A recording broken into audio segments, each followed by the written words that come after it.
Demain, cette médecine prédictive promet évidemment des avancées et des résultats majeurs pour la santé publique, notamment grâce à des technologies comme celle que vous allez nous présenter aujourd'hui, Cécilia Sévry. Oui, Delphine, on va parler du cœur aujourd'hui avec une start-up française qui est partie d'un constat assez simple, assez troublant.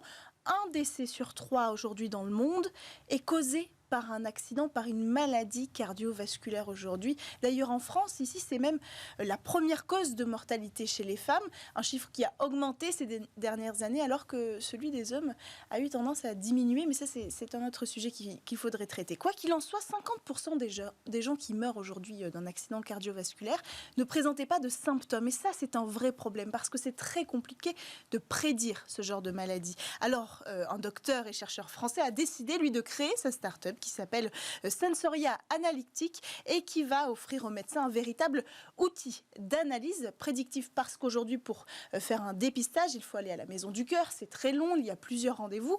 Ici, avec cet outil, on peut avoir un bilan complet des 7 points vitaux en seulement quelques minutes. Comment se présente l'outil ? Alors en fait, la start-up a choisi d'utiliser un objet que vous connaissez tous, c'est l'oxymètre. Vous savez, c'est cet objet qu'on va brancher sur le doigt. En fait, cette solution, elle mesure 2 choses. D'abord, la saturation en oxygène moyenne et le rythme cardiaque moyen. Mais ces informations, c'est beaucoup trop peu pour une médecine prédictive.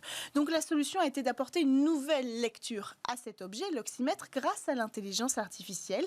Et le secret, c'est d'utiliser la donnée brute de l'oxymètre, une donnée qui n'est pas exploitée et qui pourtant regorge d'informations qui nous intéressent ici.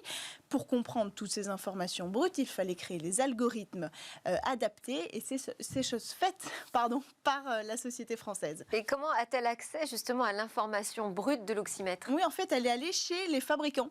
Elle est allée voir les fabricants des oxymètres les plus utilisés aujourd'hui sur le marché. 2 ont accepté de livrer l'information brute. Et donc, avec ces infos, on peut lire non pas seulement la moyenne de saturation en oxygène et le rythme cardiaque, comme je l'ai dit, mais les variations en temps réel. Et ça va tout changer, parce que ces données en temps réel, elles vont permettre, correctement lues par l'intelligence artificielle, de lire les 7 points vitaux. Des indicateurs indispensables aujourd'hui pour prédire les maladies cardiovasculaires. Alors par exemple, à partir du rythme cardiaque instantané, on va traduire le mode respiratoire de la personne, une variation de respiration qui peut indiquer une tension artérielle. De cette solution, on obtient aussi le rythme respiratoire, signe vital, mais pas assez utilisé, difficile à mesurer. On aura aussi l'onde de pouls, mesurer la circulation sanguine, la rigidité artérielle.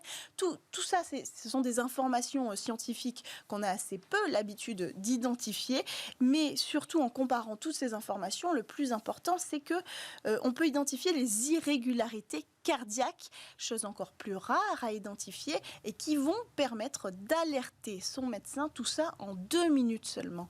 Et c'est l'application qui pose un diagnostic ? Non, c'est pas l'application, c'est le médecin qui aura en main tous ces résultats. On l'a vu à l'image, toutes les données sont retranscrites en graphique, en couleur, histoire de rendre l'information digeste, et donc le médecin, sur la base de toutes ces données, va pouvoir alerter son patient et demander des informations supplémentaires. Donc c'est un dispositif qui se destine aux médecins généralistes. Exactement. À terme, pour l'instant, la première cible de cette société, ce sont les télécabines de médecine, très intéressées. Merci beaucoup Cécilia Sévry. Merci à tous de nous avoir suivis. Je vous dis à demain pour de nouvelles discussions sur la tech.